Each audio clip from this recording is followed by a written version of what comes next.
সকাল করে উঠে মায়ের বকবকানি শুনতে শুনতে কান ঝালাপালা হয়ে গেছে। কোনো দিকে না তাকিয়ে কোনো রকম উঠে ফাইলটা হাতে নিয়ে বের হয়ে গেলাম। কি রে, কিছু তো গিলে চা। তোমার খাবার তুমি গিলো, আমার গিলার আর দরকার নেই। ধুরবাল, রোজ রোজ আর এসব ভালো লাগে না, মেজাজটাই খারাপ করে দেয়।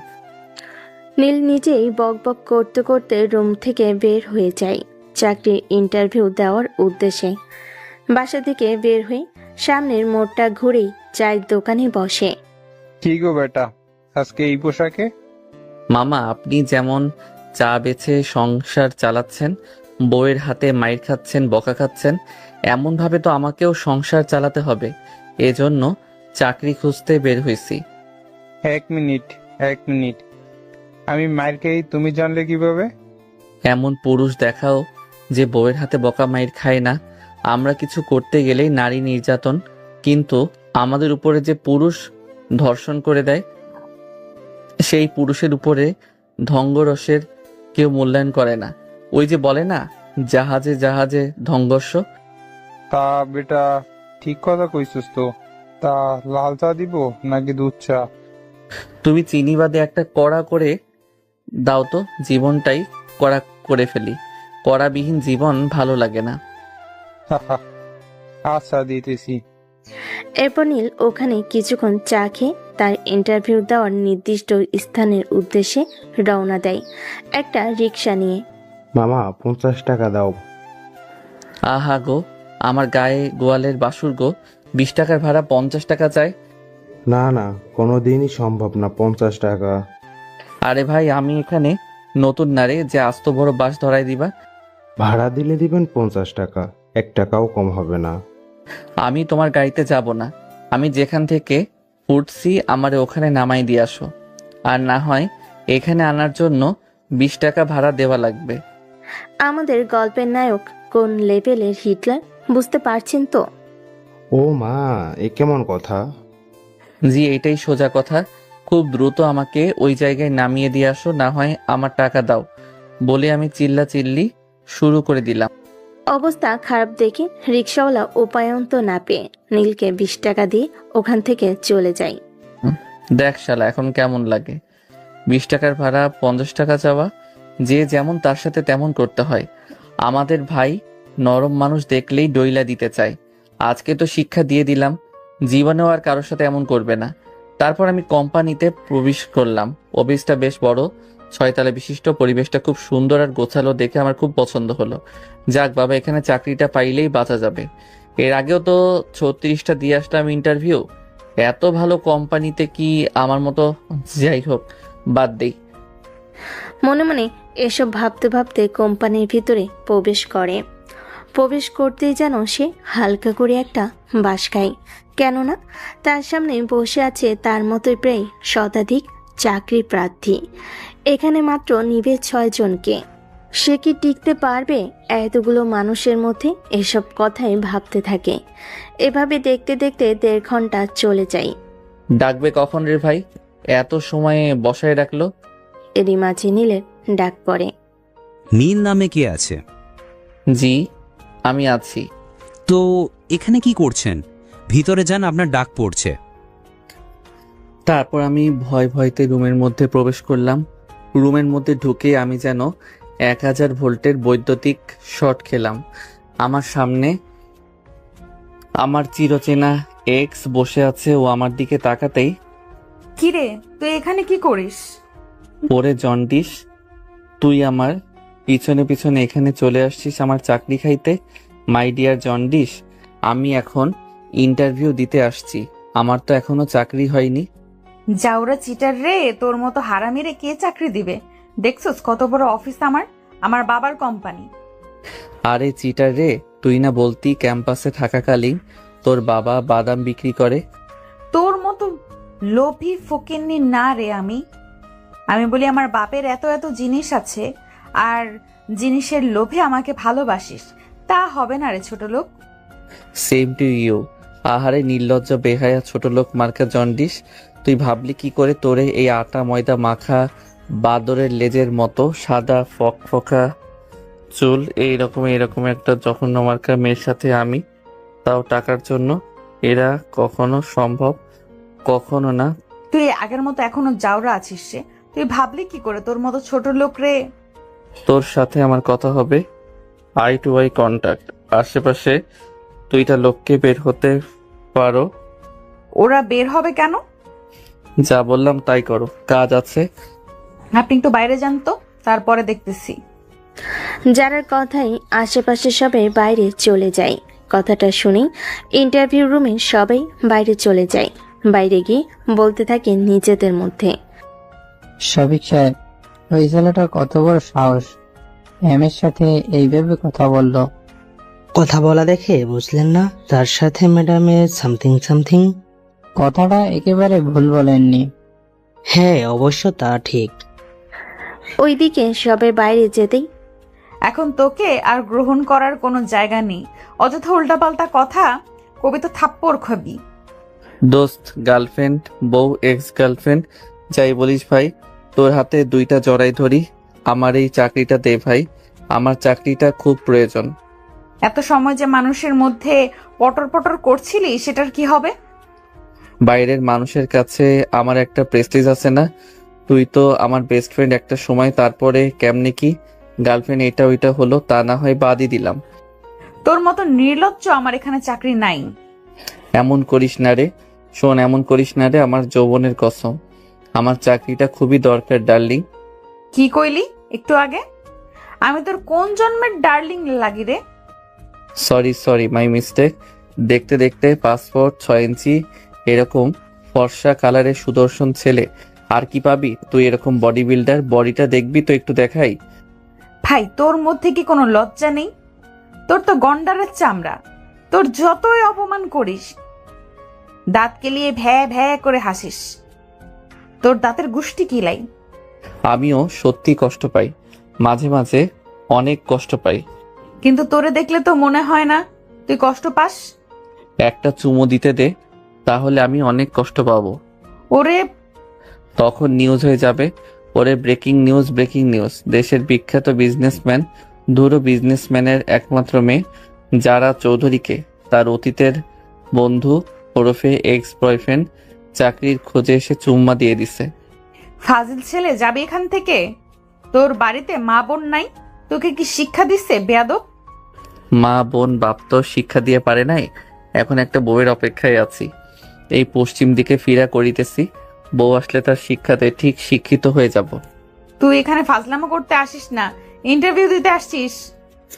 যেদিন আমাকে ছেড়ে, সরি আমি তো তোরে ছেড়ে গেছিলাম, সেদিন থেকে ফাইজলামও ছেড়ে দিছি। তবে একটা চাকরির দরকার, এই দেখ আমার সিভি। যত যাই বলিস, আমাদের এখানে তোর চাকরি নাই। তাহলে কি আমাকে দক্ষিণ দিকে ফিরে চলে যেতে বলতেছো সোনা? খবরদার সোনা নামে বলবি না, একদম তোর মুখ দিয়ে যেন না বের হয়। তাই নাকি? কথাটা বলেই সিভি আমি ওর দিকে ছুঁড়ে মারলাম, তারপর দিলাম এক দৌড়ে সোজা অফিস থেকে বের হয়ে গেলাম। সিভির ওইগুলো ফটোকপি করা আমার, তাই ওইগুলো ওখানে রেখে আসলে আমার আহামরি সমস্যা হবে না। জানি চাকরিটা হবে না, এত জায়গায় ঘুরলাম, একটা চাকরি পাইলাম না। আর আমার চিরচেনা শত্রু আমাকে চাকরি দিবে। ওর সাথে কি অন্যায় করেছি আমি?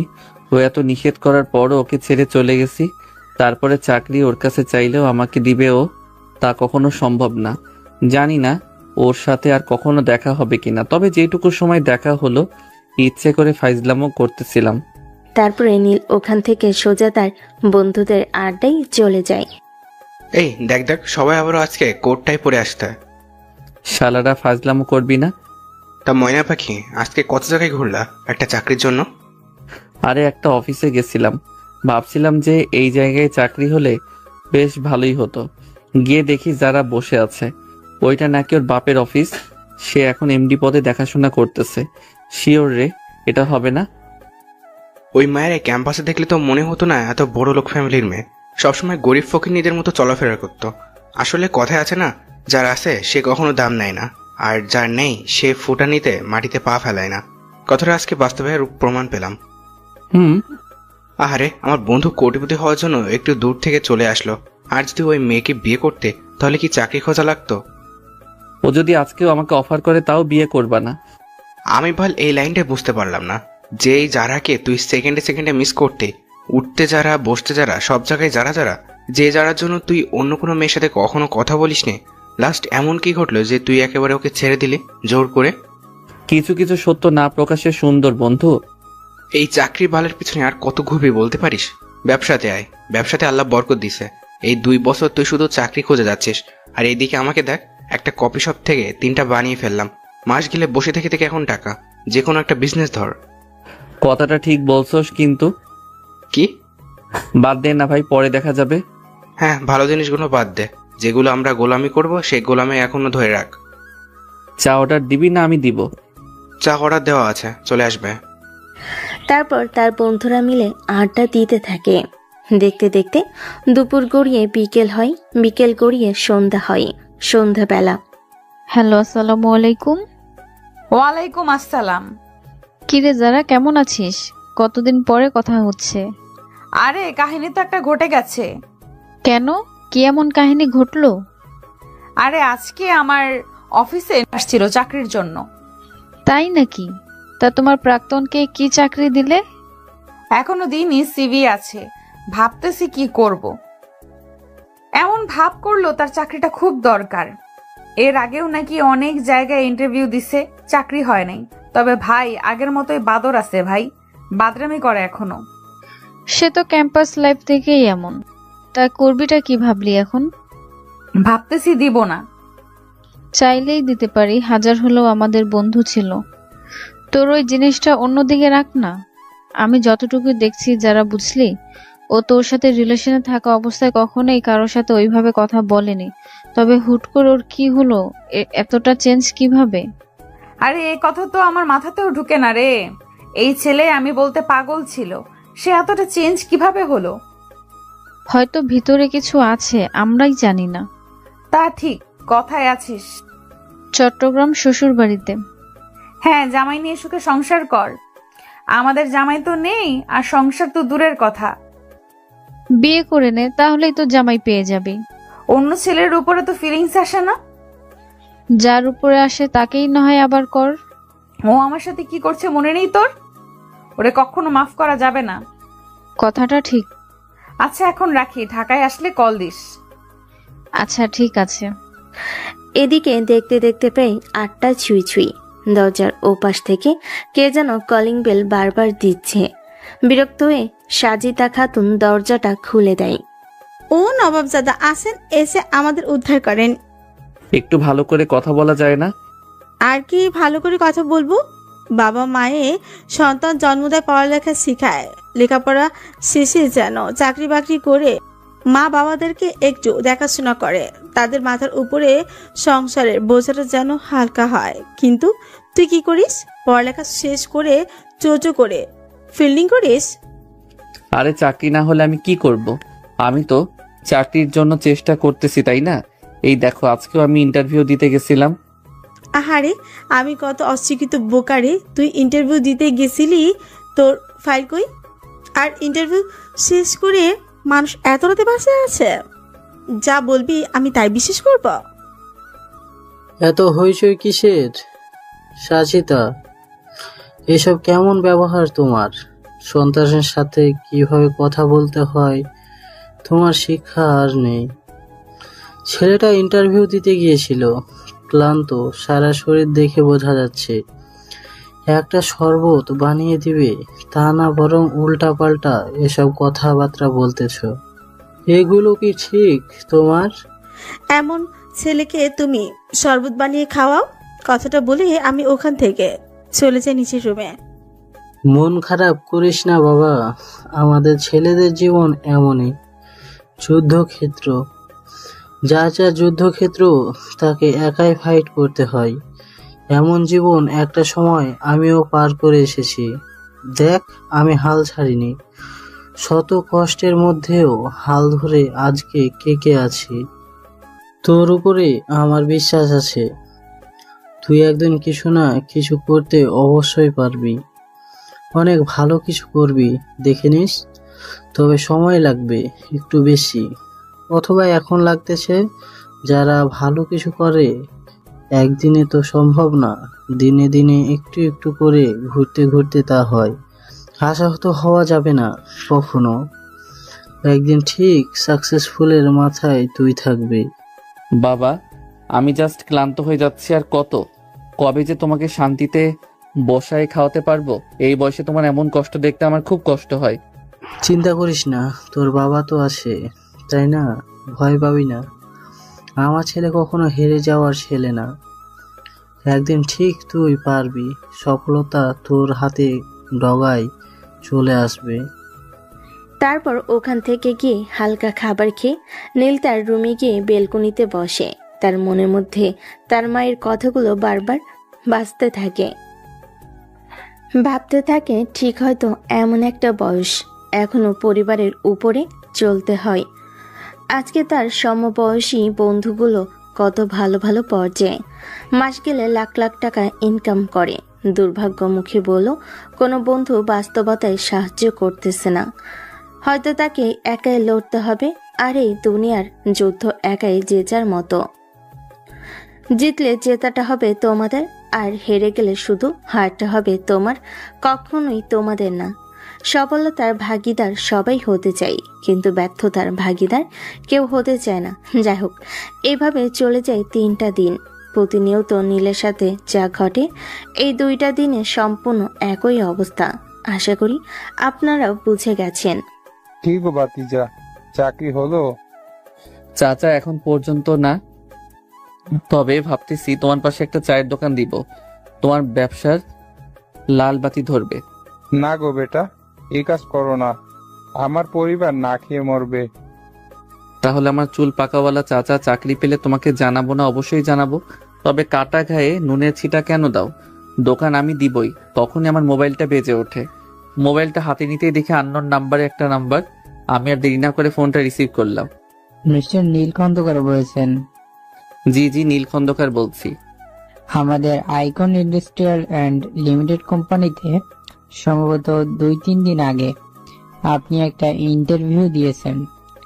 ভাগ্যক্রমে আপনি ওই জায়গায় টিকে গিয়েছেন। আপনি চাইলে আগামী সপ্তাহ থেকে জয়েন করতে পারেন, কিন্তু কালকে এমার্জেন্সি আপনাকে চাকরি করতে হলে কোম্পানিতে আসতে হবে। হ্যাঁ হ্যাঁ, আমি চাকরিটা করব। আচ্ছা ঠিক আছে, আমি কালকে আসবো। ভাবো, আর যাই করো দোকান কিন্তু দিও না। তাহলে 11টা চা হইছে, ওই চায়ের বিল ছেড়ে দাও, তাহলে দোকান দিব না।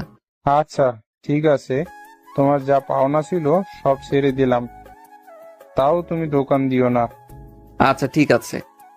তারপর কি রে, এত এমার্জেন্সি কল দিলি? কিছু কি হয়েছে? বড় কিছু হয়েছে। কি এমন হয়েছে যে এত এমার্জেন্সি? আরে ওই যে যারার অফিসে কল দিয়েছিলাম না, একটু আগে আমাকে কল করে জানালো ওখানে নাকি আমার চাকরি হয়েছে। আরে এ তো খুশির খবর, কংগ্রেচুলেশন দোস্ত। আরে জিনিসটা বুঝতে পারছিস তোরা? ওর ওখানে চাকরি করা মানে একটু বোঝার চেষ্টা কর। ওই কি এমনি এমনি আমাকে চাকরি দিয়ে দিবে? হতে পারে একটা বিষয় ভুল বোঝাবুঝি হচ্ছে। তার আগে তো আমরা ফ্রেন্ড ছিলাম, তাই না? বন্ধুত্বের খাতিরও দিতে পারে, এত ভয় পাওয়ার দরকার নেই ভাই। আচ্ছা আপাতত জয়েন তো করি, দেখি কি হয়। হ্যাঁ, আমিও এটাই বলছি, ভালো লাগলে করবি, না গেলে বাদ। এত ভয় পাওয়ার দরকার নেই, সব ভালোভাবে হবে।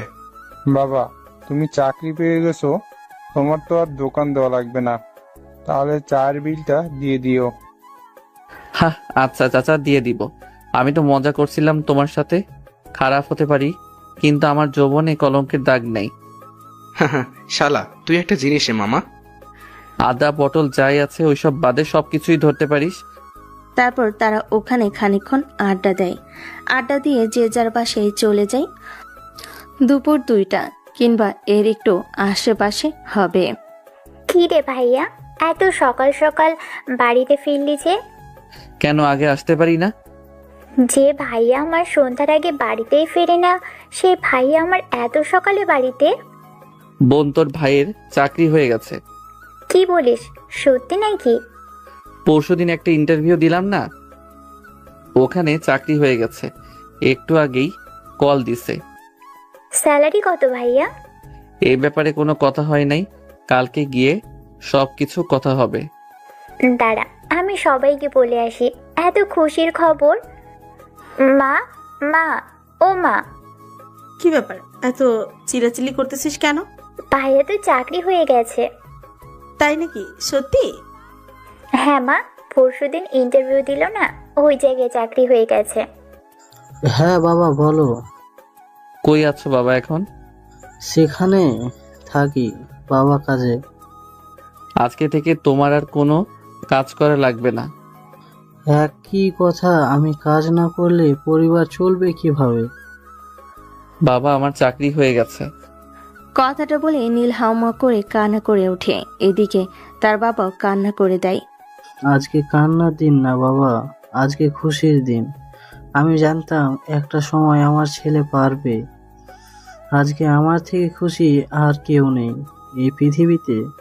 সবাইকে মিষ্টি খাওয়াতে হবে, তো দাঁড়া আমি এক্ষুনি মিষ্টি আনছি। আচ্ছা আস্তে আস্তে আসো, তাড়াহুড়ো করে না, দেখে শুনে আসবে, গাড়ি ঘোড়া। আচ্ছা বাবা তুই চিন্তা করিস না। নীল, কই তুই? নীল বাবা আমার। হ্যাঁ মা বলো। শুনলাম তুই নাকি চাকরি পেয়েছিস। তা মাকে কি একবার বলতে ইচ্ছে করে না? এখনই বলতে যেতাম না। নীলের মা নীলের কপালে একটা চুমু এঁকে দেয়। এই না হয় আমার ছেলে। আমি জানতাম আমার ছেলে একবার না হলেও 10 বার পারবে। তোকে নিয়ে গর্ব করি বাবা। আমার ছেলে, তুই আমার ছেলে। সারাদিন রোদ থেকে আসছিস, দাঁড়া এক গ্লাস শরবত নিয়ে আসি। নীলের মা রান্নাঘরে শরবত বানাতে চলে যায়। সোনিয়াও তার পিছনে পিছনে যায়। নীল বেলকুনিতে এসে বেলকুনি রড ধরে সূর্যের দিকে তাকায়। সূর্যের আলো তার গায়ে কেমন যেন ঝলসে দিচ্ছে। হাতে পায়ের পশম খাড়া হয়ে যাচ্ছে। আরান মনে মনে ভাবতে থাকে, পৃথিবী কতই অদ্ভুত। 2 দিনের ব্যবধানে একই সম্পর্ক, আকাশ পাতাল পার্থক্য। সবাই সাফল্য ছেলে খোঁজে, কিন্তু ওই ছেলেকে সাফল্য করা পর্যন্ত তার পাশে থাকে না। আমার নিজের মা আজকে আজকের এই ব্যবহারটা যদি আগের দিনগুলোতে পারতাম, তাহলে আমাকে অঝরে এতটা কাঁদতে হতো না। আসলেই পৃথিবীর নির্মাণ খেলা, যেখানে সাফল্য ছেলে ছাড়া পরিবারও গ্রহণ করে না। বিয়ে করতে গেলেও সফলতা, পরিবারের কাছে সফলতা, সমাজের কাছেও সফলতা। শুধু একটা মাত্র জায়গায় সফলতা লাগে না। তবু তিনি চোখ দিয়ে দেখতে দিচ্ছেন, মুখ দিয়ে খাইতে দিচ্ছেন, নাক দিয়ে নিঃশ্বাস নিতে দিতেছে, কান দিয়ে শুনতে দিতেছে, সবকিছু বোঝার মতো মস্তি করতেছে। সারা শরীরে অঙ্গে রক্ত চলাচল করতেছে, হার্টবিট নড়তেছে সেকেন্ডে সেকেন্ডে। যে ফুসফুস 1 মিনিট বন্ধ হলে মানুষ বাঁচতে পারে না, তার রহমতে দিনের পর দিন একটানা নড়ে যাচ্ছে। 2টা হাত দিয়েছে, 2টা পা দিয়েছি, তবুও আমরা তাকে স্মরণ করি না, তার অস্তিত্বকে অস্বীকার করি। তাকে দিন শেষে একবার নামাজে বসে ভালোবাসি বলতে পারি না। আমরা কতটা অধম জাতি। হে করুণাময় আল্লাহ, আমাদের এই অধমতা থেকে তোমার প্রতি সফলতা দান করো, আমাদেরকে মাফ করো। ওই দিন বেশ সকাল সকাল আমি উঠে পড়ি, কেননা আজকে প্রথম দিন দেরি হলে চাকরির 12টা বেজে যাবে। কি রে ভাইয়া, এত তাড়াতাড়ি আজকে? বুঝতে তো পারছিস, প্রথম দিন দেরি করলে যদি আবার সমস্যা হয়। যে ভাইয়া কখনো 11টা 12টার আগে ঘুম থেকেই উঠতো না, সেই ভাইয়া সকাল 7টায় উঠে পড়েছে। প্রয়োজনের খাতিরে অনেক কিছু জীবনে পরিবর্তন করতে হয়। বুঝতে পারলাম। চল ফ্রেশ হয়ে টেবিলে আয়, খাবার রেডি। এত সকাল সকাল আমার জন্য কে করলো? কেন আম্মু? জি আম্মু। সকাল সকাল তো দূরের কথা, 11টা 12টার দিকে খাবার দিতে চাইতো না সে, এখন এত তাড়াতাড়ি? অতীতের কথা ভুলে যেত ভাইয়া, যা হয়েছে তো হয়েছে। এখন আবার নতুন করে মন খারাপ করিস না। আম্মু একটু বেশি খারাপ ব্যবহার করতে তোর সাথে, ওসবের জন্য আম্মুকে মাফ করে দে। দূর পাগল, এই জন্য কি কেউ বলে? আমি কিচ্ছু মনে করিনি, হাজার হলেও তো আমার মা, তাই না? আমায় না, বল আমাদের। আচ্ছা বাবা, তোর কথাই ঠিক হলো। তারপর আমি সোনিয়ার সাথে গল্প করতে করতে খাবার টেবিলে বসে খাবার খেতে বসলাম। তখন কোথা থেকে দেখলাম আব্বু আম্মু আসলো, এসে আমার প্লেটে এইটা ওইটা বেড়ে দিতে লাগলো। আমি কোনো কথা না বলে চুপচাপ খেতে থাকলাম। আসলেই ভালোবাসা পেতে হলে আমাদের ছেলেদের টাকার কোনো বিকল্প নেই, টাকা আমাদের লাগবেই। ও আমার পরিচয়, এখনো তো তা হলো না। ইতিমধ্যে আপনারা বুঝে গেছেন আমি আমার ছোট্ট একটা বোন, মা, এই নিয়ে সংসার। আমাদের জীবন। ছোট্ট বোনটা এখন ক্লাস 8-এ পড়ে, আর আমি গ্র্যাজুয়েট শেষ করে 2টা বছর চাকরির দুয়ারে দুয়ারে ঘুরতেছিলাম। পরিশেষে কোনো রকম একটা চাকরির ব্যবস্থা করতে পারি। কিভাবে পারি আপনারা তো বুঝতেই পারছেন। আপনাদের সাথে কথা বলতে বলতে খাবার শেষ করে অফিসের উদ্দেশ্যে একটি গাড়ি নিয়ে রওনা দিলাম। ও বলা বাহুল্য, আমার নিজস্ব গাড়ি না থাকে, সবসময় বাড়ার গাড়িটাই যাতায়াত করি। কিছু সময়ের মধ্যে আমি নির্দিষ্ট লক্ষ্যে পৌঁছে গেলাম।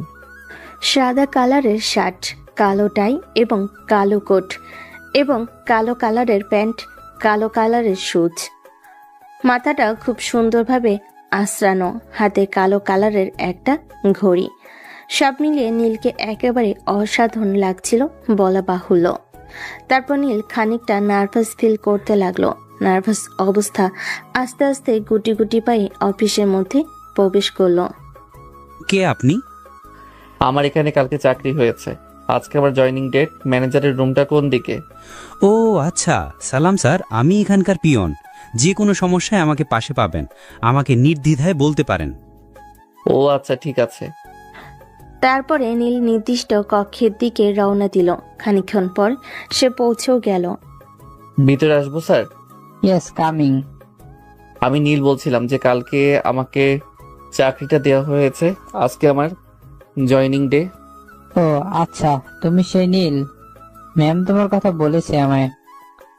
তোমার কেবিনটা ম্যামের কেবিনের ঠিক পাশে পড়েছে।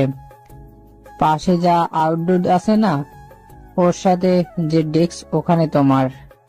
কিন্তু স্যার, যেই দিন আসার সময় ইন্টারভিউ আমি দিয়েছিলাম, ওই দিন তো এখানে কোনো ডেস্ক ছিল না। কোথায় কখন কি থাকবে আর থাকবে না সেটা তোমার দেখার বিষয় না। Yes sir. তোমার কাজ ম্যাডাম বুঝিয়ে দেবে। আচ্ছা। নীল বিড়বিড় করে বলতে বলতে তার ডেস্কের দিকে যেতে থাকে। শালা খাটাস কোথাকাররা, সবগুলোই শালা 2 নাম্বার। বুদ্ধি করে পেটিটার সামনে আমার ডেস্কটা দিছে যাতে আমাকে জ্বালাতে পারে। আমি কি এসব বুদ্ধি বুঝি না? সবই বুঝি, সবই বুঝি। তবে তুমি নীলকে চিনো না মনা, একেবারে জায়গা মতো সিল মেরে দিব। আহা হা হা হা। কি ব্যাপার, একা একা মিট মিট করে হাসতে হাসতে কোথায় যাওয়া হচ্ছে? আর কে বা তুমি? তোমাকে কি জিন ভূতে আসর করছে নাকি? হুট করে অপরিচিত মেয়ের কণ্ঠে কথাটা শুনে হকচকিয়ে ওঠে নীল। এই যে মিস্টার, কথা বলেন না কেন? কি কথা বলবো? আলু, বেগুন, টমেটো, বাঁধাকপি, ফুলকপি, এইগুলোকে বলে নাকি কেউ? কেন বাজার করতে গেলে বলে না বুঝি? বলে। তারপর এখানে কি কি মানে? তুমি কি নতুন জয়েনিং করছো নাকি? জি হ্যাঁ, আজ থেকে জয়েনিং করলাম। তবে এখন পর্যন্ত জানতে পারলাম না আমার স্যালারি কত। এটা আবার কেমন জব? পাগল তুমি না আমি? তুমি চাকরি করার আগে ভালো করে খোঁজ খবর নেবে না যে তোমার স্যালারি কত? কথাটা তুমি দারুণ বলছো। আমার তো খোঁজ খবর নেওয়ার দরকার ছিল। দাঁড়াও, আমি দেখতেছি। কথাটা বলে তার সাথে কথা না বলে আমি তাড়াহুড়ো করে নিজের ডেস্কের দিকে চলে গেলাম। ছেলেটা চলে যাওয়ার পরে আমি পেছন ফিরে তাকাতে ডান দিকে হক চেঁচিয়ে উঠলাম। তখনই পরপুরুষের সাথে কথা বলতে খুব দারুণ লাগে। আমার কোম্পানিটি কি প্রেমের লীলা খেলা করার জায়গা? ম্যাডাম, তেমন কিছু না, আপনি ভুল বুঝতেছেন। বুঝাবুঝি পরের হিসাব। তোরে যদি আর একবার ওর ধারের কাছে দেখেছি, তোরে আমি আস্ত রাখবো না, মনে রাখিস। আউট। সোজা নিজের ডেস্কে গিয়ে কাজ কর। Yes madam. কি এই তোতলাচ্ছিস? এখান থেকে যাবি সোজা ডেস্কে। তারপরে পরশু দিনের ফাইলগুলো সব কমপ্লিট করবি। 2 ঘন্টার মধ্যে কেবিনে ফাইল চাই আমার। আচ্ছা ম্যাডাম, ঠিক আছে। গো। এরপর আর কোনো কথা না বলে কাঠি তার কাজে চলে যায়, আর যারা গিয়ে তার ডেস্কে বসে। এভাবে চলে যায় কিছুক্ষণ। আপনি নীল না? স্যার, বড় ম্যাডাম আপনাকে ডাকছে। কেন? আমি কি করে বলবো কেন? আচ্ছা, তারপরে পিয়নটা চলে যায়। না জানি পেতনি আবার কি জন্য ডাকছে? আমাকে যে কি শাস্তি দিবে আল্লাহই জানে। তারপরও এক বুক সাহস নিয়ে তার দরজার সামনে হাজির। ম্যাডাম আসবো? হ্যাঁ কামিং। তারা নীল সাহেব কেমন যাচ্ছে অফিস? এত সময় তো ভালোই ছিলাম, তবে এখন বুকের মধ্যে ধপধপ করতেছে। ধরফর করার কারণ কি জানা যাবে? আমার সামনে একটা পেতনি বসে আছে, আমার ভয় লাগতেছে।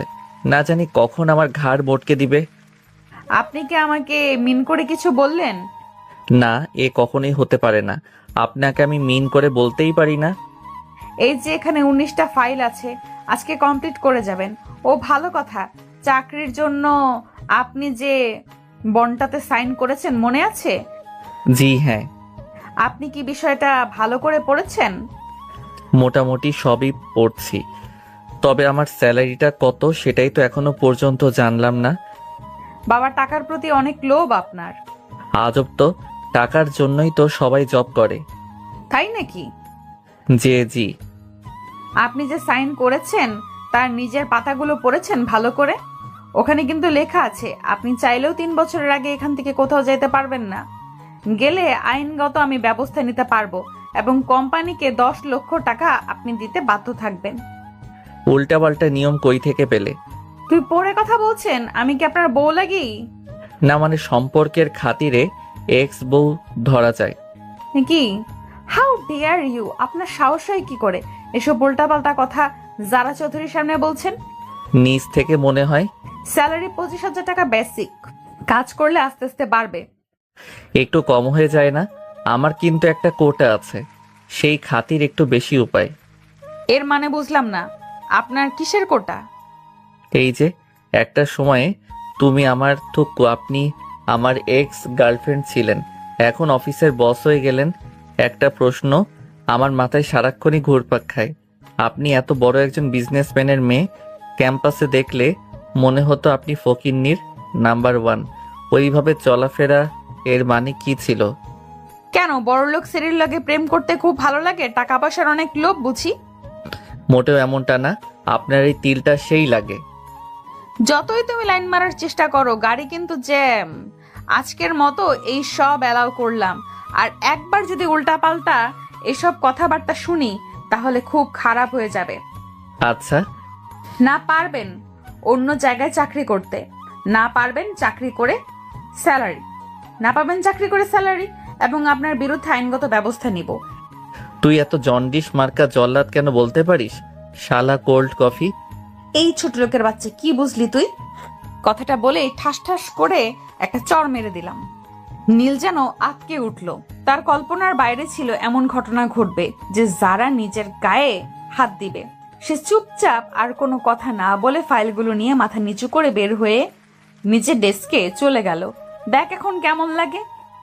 ফাইলগুলো টেবিলের উপরে থপাস করে রাখলো, কিন্তু এখন পড়েছে মহা বিপদে। এমনিতেই তার প্রথম চাকরি, তারপর এতগুলো ফাইল। শালা কি যন্ত্রণা রে! এমনিতেই চাকরি বাজারে যে অবস্থা, চাকরি পাইতে হিমশিম, তার উপরে কাজ পাইলামের মতো কটকটির কাছে। পাক্কা কিরণমালা সিনেমা দেখতো। কিরণমালা সিনেমা না, ওইটা কিরণমালা নাটক। হ্যাঁ হবে হয়তো। আপনি এখানে? এই তো পাশ দিয়ে যাচ্ছিলাম, ভাবলাম আপনার সাথে দেখা করে যাই। ও আচ্ছা, আসতেন যখন ভালো করছেন। আমাকে একটু হেল্প করতে পারবেন? হ্যাঁ বলুন না, আমার সাধ্যের মধ্যে থাকলে আমি চেষ্টা করব। আসলে আমি প্রথমে ব্যর্থ। এই ফাইলগুলো কিভাবে ঠিক করে একটু যদি দেখিয়ে দিতেন। এটা কোনো ব্যাপার না, তবে একটু সময় বেশি লাগবে। ধৈর্য ধরে করলে দ্রুত হবে। একটু কষ্ট করে আমার সামনে একটা করে দেখিয়ে দিবেন।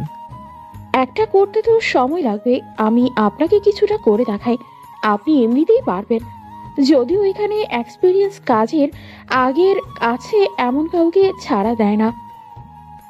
আপনাকে এক্সপিরিয়েন্স বাদ নিলে ব্যাপারটা অবাক করা। তুমি তো আর জানো না কেন আমাকে নিয়েছে জ্বালানোর জন্য। কিছু কি বললে? না, কি এমন বলতে যাব? এই দেখো, লাইন ব্রেক এটা এইভাবে দিয়ে এভাবে করতে হবে, তারপর ডিজাইনগুলো এরকম করতে হবে, তারপরে এটা ওপরে দিয়ে দিই, নিচে হালকা ডাউন। ক্যাথি এইভাবে নীলকে শেখাতে থাকে। কিছুক্ষণ বাদে, বুঝতে পারছো তুমি? হ্যাঁ হ্যাঁ বুঝতে পারছি। ম্যাডাম আপনি এখানে? আমার বুঝতে সমস্যা ছিল, তাই বুঝতে পারছি। এটা কি প্রেম করার জায়গা? এক থাপ্পড়ে দাঁত ভেঙে ফেলবো, বেয়াদব মেয়ে কোথাকার। এইটা হলো সেকেন্ড ওয়ার্নিং। ফার্দার তৃতীয়বার যদি এমন কিছু দেখেছি, কোম্পানি থেকে আউট করে দেব। ম্যাম, আপনি হয়তো ভুল বুঝছেন। আসলে এনার আগের এক্সপিরিয়েন্স নেই, কিভাবে কাজ করতে হবে বুঝতে পারছিল না। আমাকে অনুরোধ করলে একটু দেখানোর জন্য আমি শুধু সাহায্য করছিলাম। ওর কোনো দোষ নেই, আসলে আমি বুঝতে পারছিলাম না এগুলো, তাই ওনার থেকে হেল্প নিলাম। এখানে নেওয়া নেই, এর কোনো সুযোগ নেই।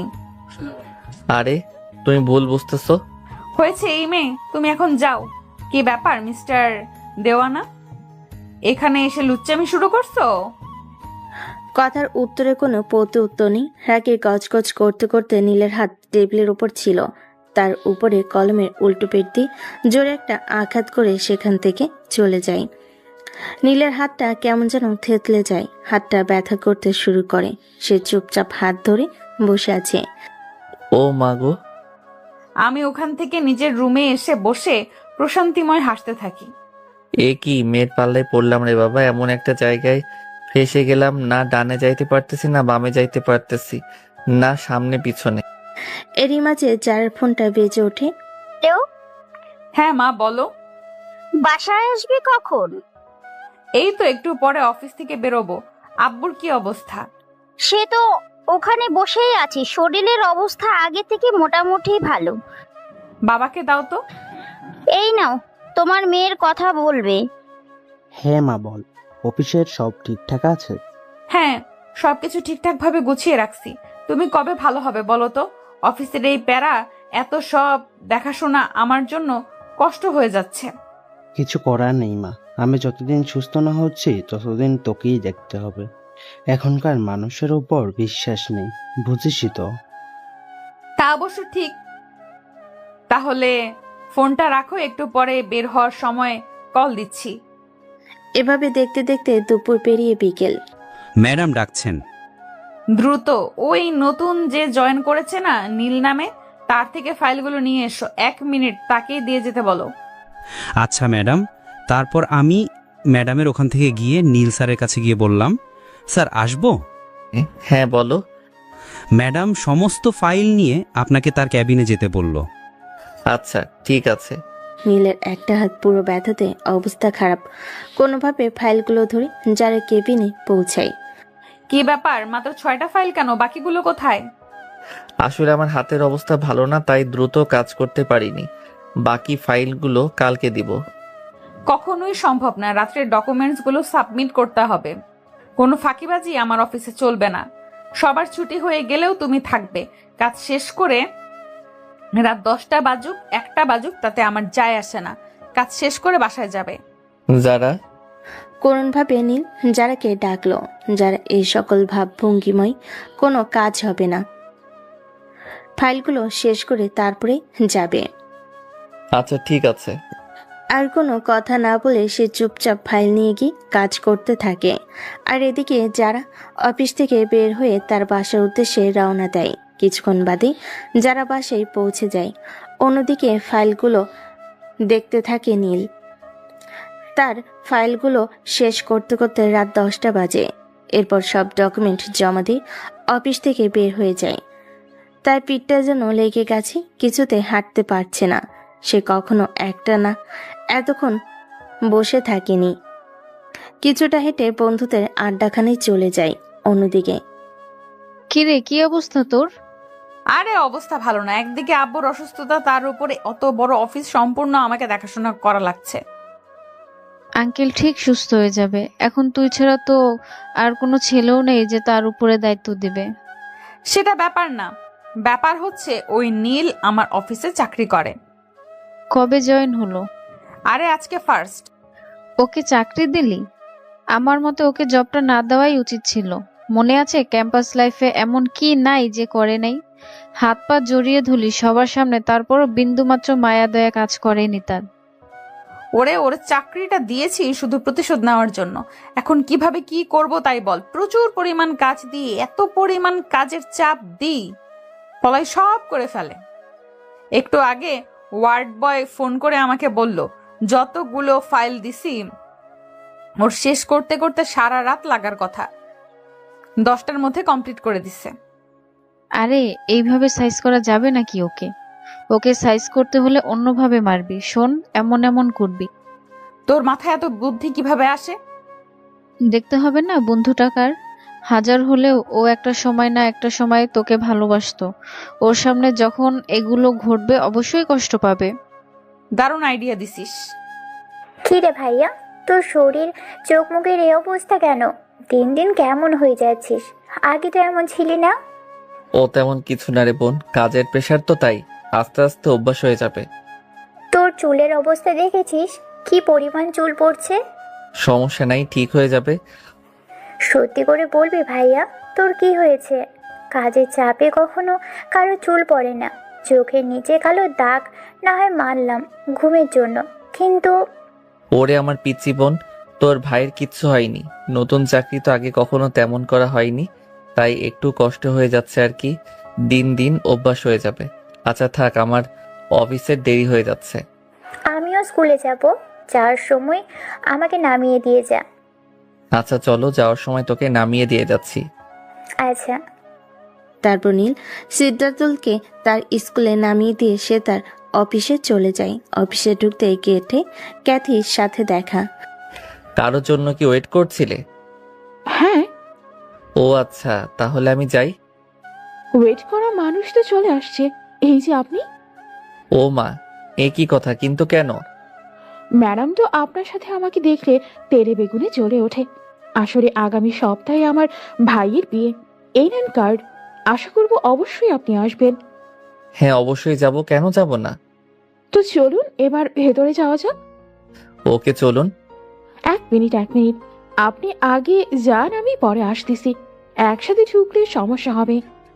আরে ভয় পাওয়ার দরকার নেই, যারা ম্যাডাম এখনো আসে নাই, আসতে এখনো তো দেরি আছে আপু। আপু? হ্যাঁ, কেন? না মানে আপনি তো আমার বোনই লাগেন, দেখতে আমার বোনের মতো একদম, মাশাআল্লাহ। আচ্ছা ভেতরে যাওয়া যাক। তারপর তারা দুজনে ভেতরে চলে যায়। এরপর এভাবে ঘন্টা দুয়েক চলে যায়। যে যার কেবিনে বসে কাজ করতে লেগে গেছে। প্রতিটা মানুষের জন্য আলাদা নির্দিষ্ট ডেস্ক বসানো, যে যার ডেস্কে বসে কাজ করতেছে। এভাবে আরো 2 ঘন্টা চলে যায়। ম্যাডাম আপনাকে ডাকছে। কখন আসছে উনি? এই ঘন্টা খানেক আগে। আচ্ছা আপনি যান, আমি আসতেছি একটু পর। তারপর আমি আর দেরি না করে যারা কেবিনের সামনে গিয়ে দরজায় যেই নক দিব, ওপাশ থেকে জোরে জোরে কণ্ঠ ভেসে আসতে লাগলো।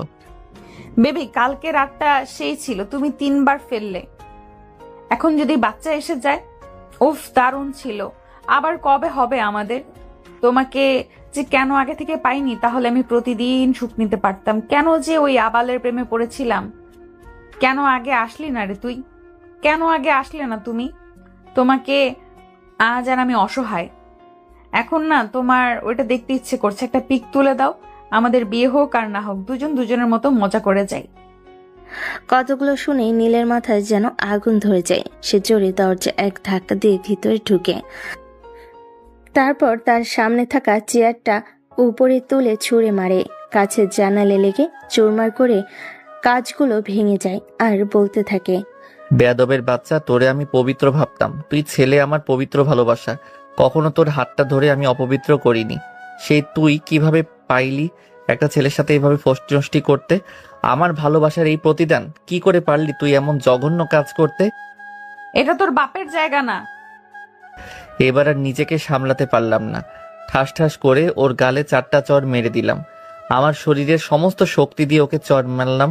ফলাফল স্বরূপ ও গাল কেটে রক্ত পড়তে থাকে, ঠোঁট দিয়ে ছুঁয়ে ছুঁয়ে। ও মাগো, ছোট লোকের বাচ্চা, কত বড় সাহস! আমাকে মারলি তুই? এই, তোর সাথে আমার কি আছে? আমার যখন ইচ্ছা, যা ইচ্ছা তাই করব। তোর কি? আমি একটা কেন 100 ব্যাটার সাথে শুয়ে থাকবো, তাতে তোর কি যায় আসে? তুই বাধা দেওয়ার কে? মনে নেই তোর? আর আমার মধ্যে বিচ্ছেদ হয়ে গেছে অনেক আগে। আমি করতে গিয়েছিলাম না তুই করেছিস? কতবার তোকে নিষেধ করেছিলাম, তুই শুনেছিলি আমার কথা? না, তুই তো শুনিসনি। আজ কেন তোর কথা আমি শুনবো? আমার যা ইচ্ছা আমি তাই করব। কথাগুলো শুনে পাশে থাকা কাছের আরেকটা জানালায় নীল একটা ঘুষি মারে। এবার তার ঘুষির ফলে জানালা ভেঙে যায় আর তার হাত কেটে টপ টপ করে রক্ত পড়তে থাকে। সে আর কোনো প্রত্যুত্তর করে না, চুপচাপ নিজের ড্রেসকে চলে যায় এবং টেবিলের সাথে মাথা নিচু করে চেয়ারে বসে কান্না করতে থাকে। এভাবে কিছুক্ষণ চলে যায়। মিস্টার নীল আছেন? আপনি তো ডিজাইনে ভালো। আমার এই ডিজাইনটা কি কালার করা যায় বলেন তো? তখন আমি মাথা তুলে ক্যাথির দিকে তাকালাম। এ কি, আপনার চোখে পানি কেন?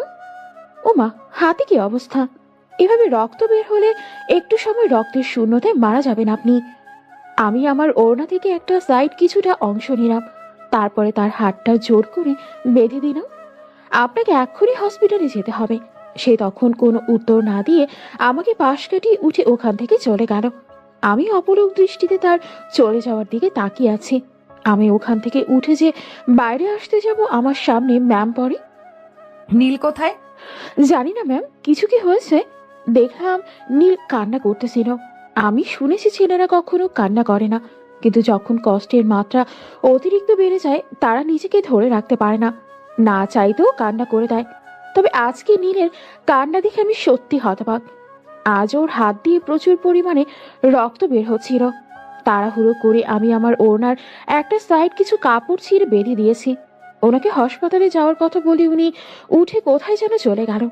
ম্যাম, আপনার ঠোঁট দিয়ে তো অনবরত রক্ত পড়তেছে। ও আচ্ছা, কথাটা বলে আমি পাশ কাটিয়ে বের হয়ে গাড়িটা হসপিটালের উদ্দেশ্যে রওনা দিলাম আমার ঠোঁটের রক্ত বন্ধ করার জন্য। চেপে ধরে রাখা বন্ধ হচ্ছে না, মনে হয় গভীর ক্ষত হয়ে গেছে। হাসপাতাল থেকে আমি হালকা ট্রিটমেন্ট নিয়ে বাসার উদ্দেশ্যে রওনা দিলাম। কিছুক্ষণ বাদেই বাসায় পৌঁছে গেলাম। কিরে, তোর হাতের এই অবস্থা কেন? ও তেমন কিছু না। আরে শালা, দেখতেছি হাত দিয়ে রক্ত পড়তেছে। বাদ দিব পরে, আগে ওয়াইন দে। সবসময় কি এসব নিয়ে বসে থাকি বল? দোকান থেকে আনতে হবে। এর আগে চল, তোকে নিয়ে হাসপাতালে যেতে হবে। তোর হাতের অবস্থা ভালো না। আরে যাওয়া লাগবে না।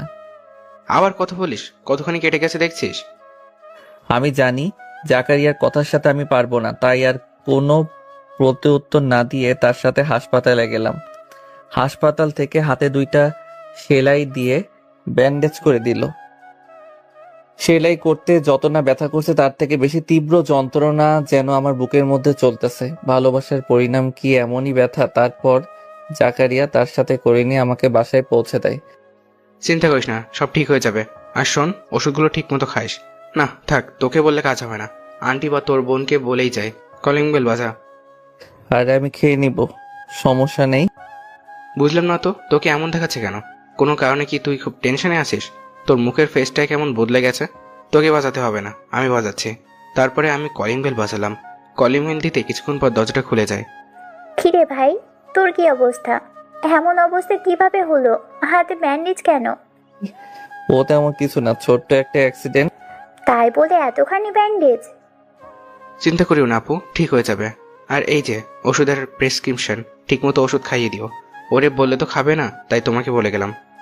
কি ব্যাপার, কি হয়েছে এখানে? তেমন কিছু না আন্টি, জাকারিয়া ছোট একটা অ্যাক্সিডেন্ট। এই হাতের কি অবস্থা হয়েছে? কোথায় ছিলি বাবা? কিভাবে হলো? ইস, আমার লক্ষ্মী ছেলে রে, তোর জন্য আমার ভেতরটা পড়ে যাচ্ছে। এমন নাটক আর করার জায়গা পাও না। না, তোমার এই টাকার বিনিময়ে ভালোবাসা আমার খুব দরকার নাই। যতদিন একটা চাকরি ছিল না, 2 চোখের বিষ ছিলাম আমি। আর এখন যেই চাকরি হয়েছে আমার জন্য তোমার ভিতর পুড়ে যাচ্ছে। আমি লক্ষ্মী ছেলে, আরো কত কি লজ্জা করে না তোমার? তোমারে দেখলে আমার মেজাজটা খারাপ হয়ে যায়। বেয়াদব কোথাকার। আন্টির সাথে কিরকম ব্যবহার করছিস? এই থামবি তুই? কি থামবো বল? কি বাল থামবো বল? এই থামতে থামতে জীবনটা আমার থেমে গেল। কথাটা বলে রাগ করে আমি উপরে চলে আসলাম। আন্টি, আপনি কিছু মনে করবেন না। আসলে ওর মন মেজাজ ভালো নেই, তার উপর একটা অ্যাক্সিডেন্ট।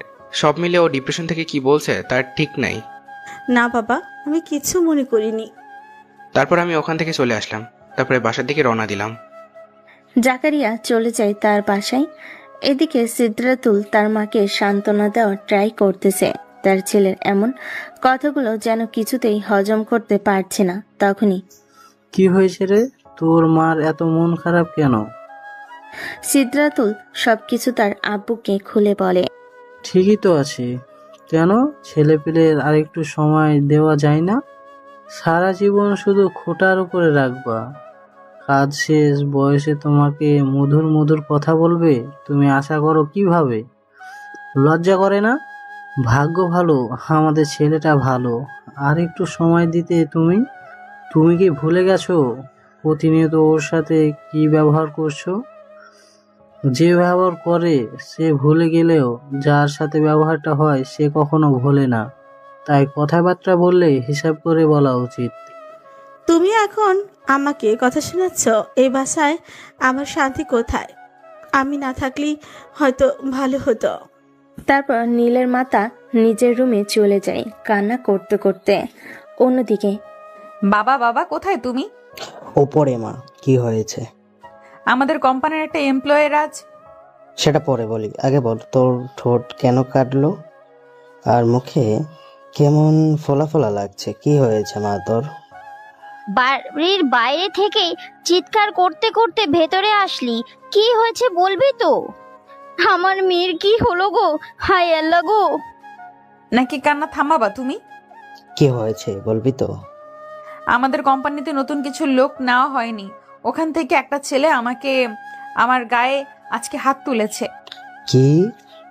হ্যাঁ বাবা, আমি কি করতাম এতগুলো মানুষের মধ্যে একটা মেয়ে। অফিসের মধ্যে আর কেউ ছিল না?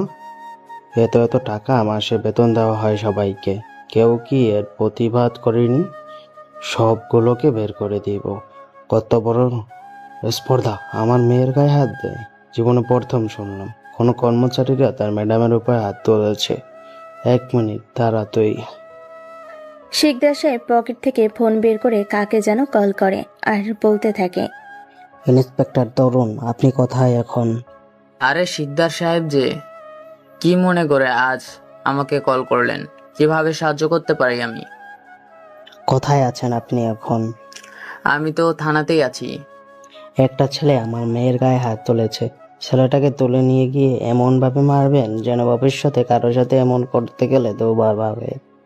অবশ্যই শিকদার সাহেব, ছেলেটার ঠিকানা দেন। ঠিকানা জানিস না ওর? ওর ঠিকানাটা? ওর বাসার। এই নে ফোন, ঠিকানা দিয়ে দে ওর বাসার। আঙ্কেল, 3 ভাই 2 টাওয়ারের পাশে যে 2 তলা বাসা আছে না, ওপরের ফ্ল্যাটে থাকে। আঙ্কেল, ওকে তুলে আনা হলে আমাকে কল দিবেন, আমি ওকে একটু সাইজটা করতে চাই। ঠিক আছে। এভাবে চলে যায় ঘন্টা 3। 3 ঘন্টা পর ভাইয়া নিচে আয়, খাবার খেয়ে ওষুধ খাবি। আমার ডান হাত কাটা, কিভাবে খাবো? পাগল বোন আমার, চল। ভাইয়া শোন, আম্মুই না তখনকার ব্যবহারের জন্য অনেক কষ্ট পাইছে। তুই আম্মুকে একটু সরি বলে দিস। তখনই ব্যবহার করে আমারও মনের মধ্যে কেমন যেন করতেছিল। দেখি নিচেই তো চাল। তারপরে নীল আর তার বোন নিচে যেতেই দেখে তার মা বাবা প্লেটে খাবার বাড়তেছে। তখন নীল তার মায়ের কাছে গিয়ে 2টা হাত নিজের হাত দিয়ে জড়িয়ে ধরে বলতে থাকে, আম্মু, তখন আমার মন মেজাজ ভালো ছিল না, রাগের মাথায় কি থেকে কি বলে ফেলছি আমি নিজেই জানি না। আমাকে মাফ করে দাও আম্মু, এমন ব্যবহার আমিও চেষ্টা করব নেক্সট টাইমে না হয়। নীলের মা এবার কান্না করে ফেলে, না রে বাবা, আমারও দোষ আছে। পাশের বাসার ওই ভাবিদের কথা শুনে শুনে তোর উপর রাগ হতো, তাই রাগের মাথায় এটা ওটা বলতাম। আমাকে তুমি মাফ করে দিস রে বাবা, আমার এমনটা করা উচিত হয়নি। এ কি মা, তোমার চোখে পানি? আমি কিছু মনে করিনি, আগে যা হয়েছে ভুলে যাও। আর ওই ভাবি নাকি আমাদের ভালো চাই? বলো, আমরা একটু ভালো থাকলে তাদের হিংসা হয়, তারা জ্বলে পুড়ে যায়। যতটা পারবা তাদেরকে এড়িয়ে চলবা। এই প্রতিবেশী নামক ভাইরাসটা আমাদের সমাজে সর্বোচ্চ ছড়িয়ে গেছে। কথাটা তুই ঠিকই বলেছিস রে বাবা, খেতে পায়, খাবার পেরে দি। তারা যখনই একসাথে বসে খাবার খেতে যাবে তখনই কলিং বেল বেজে ওঠে। কলিং বেলের শব্দ শুনে এই সময় আবার কে আসলো? দাঁড়াও বাবা, আমি দেখছি। কথাটা বলে আমি গিয়ে দরজাটা খুলে দিলাম, কিন্তু আমি তো আমার চোখের সামনে যা দেখলাম তা দেখে যেন অবাক হয়ে গেলাম। কেননা আমার সামনে পুলিশ দাঁড়িয়ে আছে, 7 থেকে 10 জন। কোনো কথা না বলে জোর করে রুমের মধ্যে ঢুকে পড়ল। হুট করে রুমের মধ্যে এতগুলো পুলিশ ঢুকতে দেখে আমি যেন অবাক হয়ে গেলাম। আমি খাবার প্লেট রেখে উঠে দাঁড়ালাম। এখানে নীলকে? অফিসার আমি। আমাদের সাথে আপনাকে যেতে হবে। আমার অপরাধ? থানায় গেলে জানতে পারবে। সেন্ট্রি, হ্যান্ডকাপ লাগাও। আমি আপনাদের সাথে যাচ্ছি, কিন্তু খাবারের হাতটা হওয়ার সুযোগ তো দিবেন। কথাটা বলেই পুলিশ খাবারের জগ নিয়ে গিয়ে হ্যান্ডকাপটা পরানো দুইটা হাতের উপর ঢেলে দেয় পানি, আর জগ ভর্তি পানি সমস্ত ফ্লোরে গড়িয়ে পড়ে। এটা কেমন ধরনের ব্যবহার পুলিশ অফিসার? আমার ছেলে কোনো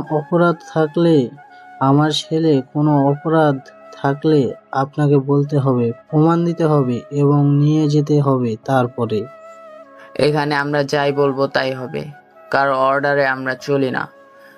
গাড়িতে তোলো। পুলিশগুলো নীলকে জোর করে ধরে টানা হেঁচড়া করে গাড়িতে তুলতে থাকে। নীলের মা বোন কিছুতেই যেন তার ভাইকে যেতে দিবে না, তারও এই দিক থেকে চাপটে ধরে আছে, কিন্তু এতগুলো পুলিশের সাথে পারে না। পুলিশ জোর করে ধরে থানায় নিয়ে যায়। কি গো, আমার ছেলেটাকে বাঁচাও, ও সাদাসিধে মানুষ, কোনো অপরাধ করতে পারে না, পুলিশ ওকে অন্যায়ভাবে জোর করে নিয়ে গেছে। আমার ছেলের উপরে বিশ্বাস এতটুকু আমার আছে, সে কোনো অন্যায় করতে পারে না, কিন্তু কি জন্য নিয়ে গেল সেটাই তো বুঝতে পারলাম না। কি এমন অপরাধ করেছে সে? বাবা, তুমি তাড়াতাড়ি উকিল ধরো আর কাউন্সিলরকে চাচাকে নিয়ে থানায় যাও, না হয় ওরা ভাইয়ের সাথে খারাপ কিছু করবে। এমনিতেই ওর হাতে এত বড় একটা অ্যাক্সিডেন্ট হয়েছে। কথাটা ভালো বলেছিস মা। তখনই কলিং বেল যেন বেজে ওঠে। জি, কে বলছেন? পুলিশ ম্যাডাম, আমরা তো ছোট লোককে ধরে এনেছি। পিটাতে থাকেন, আসতেছি। আচ্ছা, কিন্তু চিন্তা করেন না, টাকা পয়সা যা লাগে পেয়ে যাবেন, যত চান ততই পাবেন। তাহলে তো ম্যাডাম আর কোনো কথাই নেই, রাখি। কুত্তার বাচ্চা, তোর কত বড় সাহস, তুই আমার গায়ে হাত দিস এত মানুষের সামনে? আজকে তোর মজা বোঝাবো। অন্যদিকে, কি ব্যাপার অফিসার, অন্যায়ভাবে আমাকে আটকে কেন রাখছেন? সোনা পাখি, পানিটা খেয়ে নেই, তারপর আসতেছি। তোমাকে গরম ডিম দেওয়া হবে। কত বড় সাহস, চৌধুরীর মেয়ের যারা চৌধুরীকে মারিস, তাও আবার একটা দুইটা না, চারটা থাপ্পড় এতগুলো মানুষের সামনে। আজ যদি তোকে 4টা গরম ডিম যদি আজকে না ভরে দিছি, তাহলে আমার নামও না রেখে আবার নাম রাখবো। ও তার মানে সবকিছু যারা করাচ্ছে, একটা মেয়ে আর কতটা নিচে নামতে পারে? ওর জন্য এমন কি নাই যে আমি করিনি? সে ছি। তারপর পুলিশ গিয়ে ফোনে কথা বলার সুযোগ না দিয়ে নীলের হাত পা চেয়ারের সাথে বেঁধে পেটাতে থাকে। মারতে মারতে একজন ক্লান্ত হলে আরেকজন মারতে থাকে। এরই মাঝে একটা বাড়ি নীলের হাতের কাটা জায়গায় পড়ে। ও মা গো, ও মা, মরে গেলাম, আমার জীবনটা বের হয়ে গেল, ও মা গো। দেখ শালা, এখন কেমন লাগে? এরই মাঝে যারা ওখানে পৌঁছে যায় এবং সে সোজা লকআপের মধ্যে ঢুকে। কি ব্যাপার, জামাই আদর কেমন লাগলো? এই মানুষ না অন্য কিছু। ম্যাডাম দেখেন, ওর উপর থেকে নিচ পর্যন্ত প্রত্যেকটা অঙ্গ প্রত্যঙ্গ মারতে মারতে থেতল করে দিছি। ওর হাত দিয়ে দেখেন কি পরিমাণ রক্ত পড়ছে। আপনারা বাইরে যান, ওকে আমি সাইজ তো করব। এই তোমরা সবাই আমার সাথে বাইরে চলো। কিন্তু ম্যাডাম? বাইরে ব্যাগের মধ্যে রাখা আছে, যা লাগে নিয়ে নাও। তারপর সবাই বাইরে চলে যায়। কুত্তার বাচ্চা, তোর কত বড় সাহস আমাকে থাপড়াস? এই নে। তারপরে ওর গালে আমি চরের উপরে চর মারতে থাকি। ঠিক কতগুলো থাপ্পড় দিছে আমি নিজেই জানি না। একটা সময় আমার হাত জ্বলতে থাকে, তখন আমি বন্ধ করে দেই। খেয়াল করে দেখি ওর মুখের একটা অংশ কালো রং ধারণ করেছে, রক্ত জমে। তখনও তার মুখে অনবরত হাসি লেগেই আছে। প্রিয় মানুষের থাপ্পড় অনেক ভালো লাগে। তখন আমি রাগ সামলাতে না পেরে পাশে থেকে একটা লাঠি নিয়ে সোজা ওর মাথায় আঘাত করি, কিন্তু আঘাত করতে এমন হবে কখনো বুঝতে পারিনি। আল্লাহ গো! কথাটা বলেই নীল চোখ বন্ধ করে ফেলে, আর ওর মুখ দিয়ে অনবরত কলকল করে রক্ত বেরোতে থাকে। অবস্থা ভয় পাও দেখে তাড়াতাড়ি আমি পুলিশকে ডাকি। ম্যাডাম কি করছেন? মাথায় মেরেছেন কেন? জানেন না মাথায় মারলে ক্ষতি হওয়ার সম্ভাবনা থাকে বড়? এই জন্যই আমরা যখনই টর্চার করি, শরীরের অঙ্গ প্রত্যঙ্গ যে করি, মাথা সেন্সিটিভ, মাথায় মারলে যে কেউ মারা যেতে পারে। তাড়াতাড়ি একে হাসপাতাল নেওয়ার ব্যবস্থা করো। আমি পারবো না, আপনারা আজ ব্যবস্থা করেন। সেন্ট্রি, দ্রুত তাকে মিডফুট হসপিটালে পৌঁছে দাও। অ্যাম্বুলেন্সে দ্রুত, আর রক্ত ব্লিডিং বন্ধ করো। এমন রাগী তো দেখিনি। মাথাতে মারলো আর মুখ দিয়ে রক্ত বেরোচ্ছে কেন? মাথায় মারলে মাথায় বেরোবে, আজব ব্যাপার তো। আমি ভয়ে ওখান থেকে ব্যাগপত্র নিয়ে সোজা বাড়িতে চলে আসি। অন্যদিকে নীলকে নিয়ে হাসপাতালে পৌঁছে দেয় পুলিশ টিম। তখনই নীলের পরিবার সবাই পুলিশ থানাতে চলে আসে কমিশনারকে সাথে করে। দেখেন, বিষয়টা বুঝতে পেরেছি, এখানে একটু ভুল বোঝাবুঝি হয়েছে। আমার ছেলেকে আপনি ছেড়ে দেন। আমরা অবশ্যই তা করতে পারতাম, কিন্তু এই মুহূর্তে তার সম্ভব না। আসার সময় আমাদের গাড়িটা অ্যাক্সিডেন্ট হয়েছে। আপনার ছেলেকে মিডফোর্টে হাসপাতালে। কুত্তার বাচ্চা, তুই আমার ছেলেকে মেরে হাসপাতালে পাঠাইছোস? আমার ছেলে যদি কিছু হয় তোর শরীর আমি 5 টুকরো করব। তোর পরিবারে যে আছে তাদের দেহকে আমি 10 টুকরো করে কুকুর দিয়ে খাওয়াবো। আপনি কিন্তু বেশি বাড়াবাড়ি করছেন। আমরা না থাকলে আপনার ছেলে এত সময় মারা যেত। পুলিশ এবার কিছুটা ভয় পেয়ে যায়। তারপরে পুলিশ গড়গড় করে বলা শুরু করে, শেষ পর্যন্ত বলে দেয়। কতগুলো শুনে রাগেতে কাকরোষ ধারণ করে সবার শরীরে। সবাই দৌড়ে আগে হাসপাতালে আসে। অন্যদিকে, কিরে এই সময় কল এত রাতে? আমি না বুঝতে পারছি না কি করব।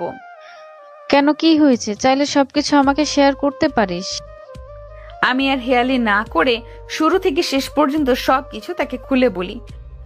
টাকা আর অহংকার তোকে কতটা নিচে নামাইছে ভাবতে পারছিস? আরে সবকিছু বাদ দিলেও তো ও আমাদের বেস্ট ফ্রেন্ড। মানলাম ও অন্যায় করেছে, তোকে থাপ্পড় দিয়েছে, তাই তাকে এইভাবে মারতে হবে? তো এইসব কথাবার্তা ওর সামনে বলছিস? ও তো তোকে একটা সময় ভালোবাসতো। ও হয়তো বিষয়টা নিতে পারেনি, কষ্ট থেকে হয়তো এমনটা করেছে। খেয়াল করে দেখ, শেষে কিন্তু ও নিজের হাতে ও কাছের জানালায় ঘুষি দিয়েছে। তুই কিভাবে পারলি এমনটা করতে? দোস্ত, আমি না বুঝতে পারিনি, আমার ভুল হয়ে গেছে। আমার না অনেক কান্না চাচ্ছে, কি করব আমি? দ্রুত হাসপাতালে যা, আমিও আসতেছি। মিডফোর্ড, তাই তো? তারপর তারা সবাই যে যার মতো হাসপাতালে যাওয়ার উদ্দেশ্যে রওনা দেয়। কিছুক্ষণ বাদে, ডক্টর ডক্টর, আমার ছেলে কোথায়? তারা দৌড়ে অপারেশন থিয়েটারের সামনে যায়। এরই মাঝে লাবণী আর যারা হাসপাতালে পৌঁছে যায় অপারেশন থিয়েটারের সামনে। নীলের বাবা আজ পর্যন্ত কিংবা কমিশনার আজ পর্যন্ত যারাকে না দেখায় তারা চিনতে পারেনি। যারা এবং লাবণী নীলের ফ্রেন্ড বলে দাবি করে। তারা ভাবে নীল এই অবস্থায় দেখে তাদের ফ্রেন্ডরা হয়তোবা দেখতে এসেছে। কিছুক্ষণের মধ্যেই অপারেশন থিয়েটার থেকে ডক্টর বের হয়। নীল নামে পেশেন্টের বাসার লোককে। স্যার, আমরা। আর যদি বয়সে আপনি আমার ছোট হতেন, আপনাকে আমি থাপ্পড় মারতাম।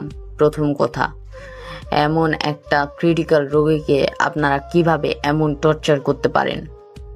বুঝতে পারলাম না স্যার, একটু খুলে বলবেন? নীল আমার নিয়মিত পেশেন্ট। কিছুদিন পর এসে আমার কাছে চেক আপ করায়। আজ থেকে 2.5 বা 3 বছর আগে তার মাথায় নার্ভের পাশাপাশি টিউমার ধরা পড়ে। আস্তাগফিরুল্লাহ, আল্লাহ মাফ করুক। এই রোগ যেন আর কাউকে না দেয়।